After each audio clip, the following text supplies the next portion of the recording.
Poctivé slovenské e-shopy sú posledné roky pod palbou neférovej azijskej konkurencie. Čínske online trhoviská zaplavili slovenský trh lacnými, nekvalitnými či dokonca zdravie ohrozujúcimi produktami.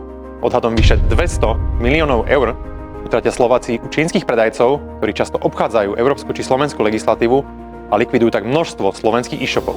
A poctiví slovenskí e-shopári, ktorí na Slovensku platia dane, poplatky a zamestnávajú ľudí, strácajú pôdu pod nohami.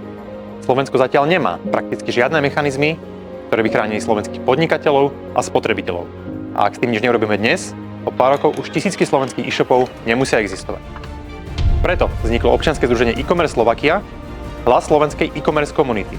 Spájame e-shopy, dodávateľov služieb a odborníkov, aby sme presadili férové podmienky na trhu a prinútili zahraničných hráčov dodržiavať slovenskú legislatívu. Ak ti záleží na budúcnosti slovenského e-commerceu, pridaj sa k nám. Čím nás bude viac, tým silnejší budeme. Viac sa dozvieš na e-commerceslovakia.sk. E-commerce Slovakia. Hájime záujmy slovenských e-shopov.